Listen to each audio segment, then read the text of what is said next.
Okay. Um, oh man, guys. This is like this part gives me so much, oh gosh, anxiety. Um, Masterminding about living on purpose. Um, well, I guess we could mastermind about, so last week rather, I was gone all week on vacation and I came back and I just felt like super clear and ready and refreshed and like super creative. So in that, like knowing when I have to take a break in order to live my most like creative, like, I don't know, highest level of life, right? So I would love to know, like, what do you guys like? What helps you guys stay or come back to that space? It's a great, I, for living fully, like I have to have the breaks. I have to have the like breathers, of, for me, it's time with Knox, it's time with Brian, to be able to have my cup filled with giggles. Like that's what I've been realizing lately, is that hearing the giggles. Um, and then also with everything that's going on in life and with my brother, hearing any news from him. So it doesn't need to be good news, doesn't need to be anything, but any news from my brother, any text from my brother or video or anything that brings me life to continue to do more, and be more. So having my cup filled with people, I think, is what Okay. inspires me, or like gets me to that creative spot. Oh, interesting. I'm totally the opposite. I'm like, get me away from all the people. Yes, it's awesome. Anyone else have anything to share around that? Well, for clarity, you mean coming back to work from stepping away, or filling the cup? I think just, I mean, either work or life in general, right? Like, because I feel like sometimes we just need a break from both in order to live our highest like level of life. I don't know. Yeah, either or really. I think I struggle with it in general. I struggle with stepping away, taking the time, setting boundaries. Those are all difficult things for me. So it's easy for me to step back into it after I've taken a break, because that's my natural place to be, although it doesn't serve me well when I don't take the breaks and do all the stuff. So Yeah. I just struggle with it. So that's a Yeah. good question. Yeah. So what was coming from what all of you shared is like, Regina, I definitely resonate with that. I resonate with that because I love all the things that I do focus on. So it's more of the challenges to get me to stop doing this stuff, because I only really focus on the stuff that I enjoy to some level. Because if I don't, I generally wouldn't do it anyways. But something that I know we're at time here, something that I wrote down last night that made me just think of Susie sharing about the giggles and the laughs and the joy, is that we have 3 personality states of ego, which is a parent, an adult, and a child.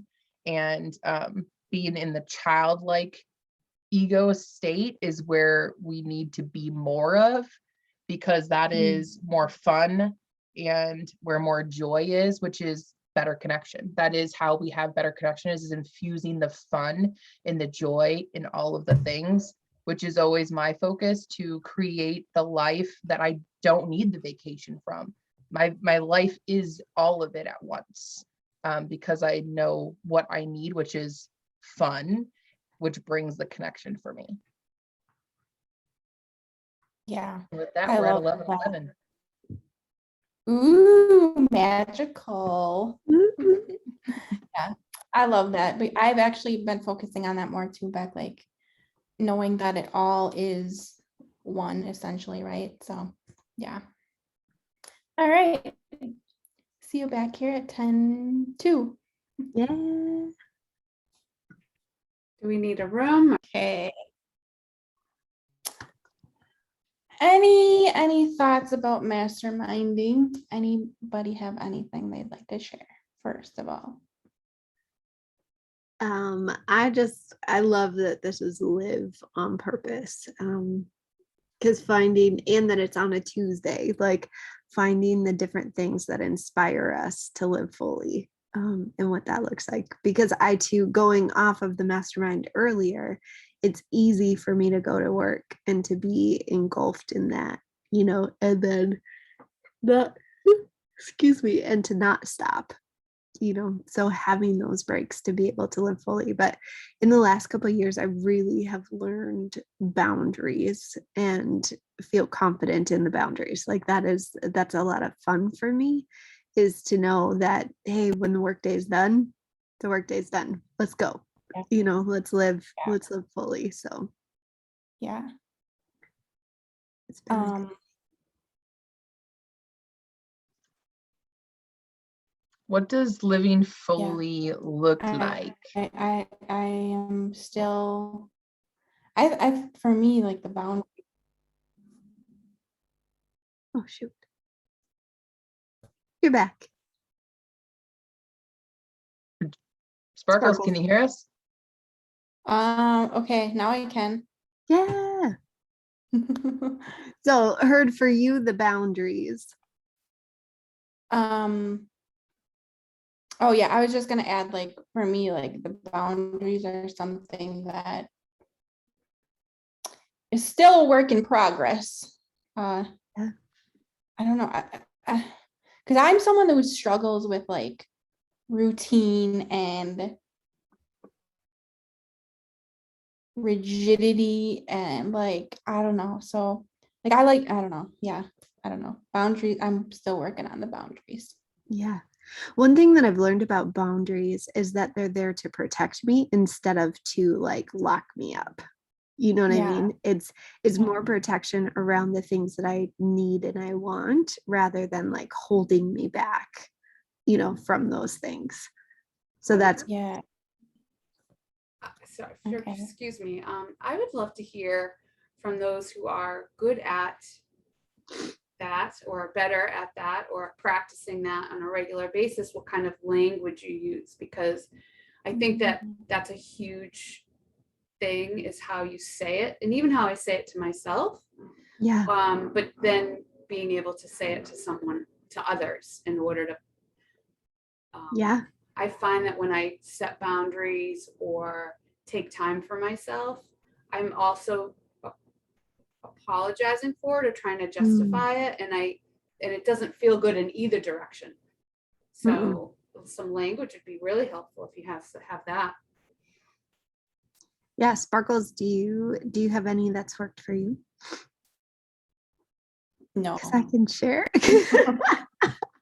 You're like, please. So one of the things that I've started to, excuse me. One of the things that I've started to do is to say that it's my family time, because really, when we think about it as entrepreneurs, the reason that we're working so much, the reason that we're doing so much is for freedom and for, our family or for ourselves. So just really in my mind, being able to say, okay, that is my time to fuel my body, or to, like get the fun parts of the day. But also commitment, like my commitment to my husband, that at this time I'm done, because that was something that was, it's been a rough place, because I'll be 10 minutes late here, 15 minutes late there, where then it shows him that he's not as important as my business, calls and appointments. And with that, that's one of the reasons why we start on time and we end on time, because we each have life to live outside of, these hours. Like, there is life in these hours, and we have more life to live outside of it.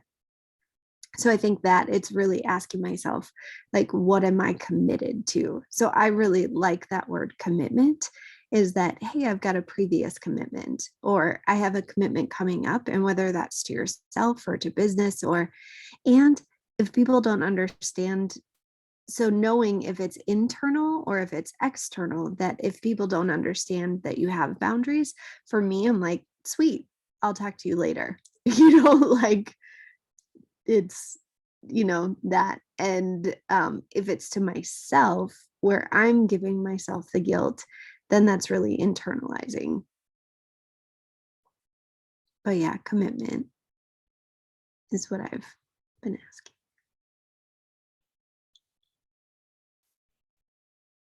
Does that help? Yeah. All right, sweet. Thanks, Suze. Yeah. That was good since I've got nothing. Yeah. And it's always a work in progress. Yeah, yeah. Okay. Top of the hour. Are we Woo. staying? Are we all staying? I am gonna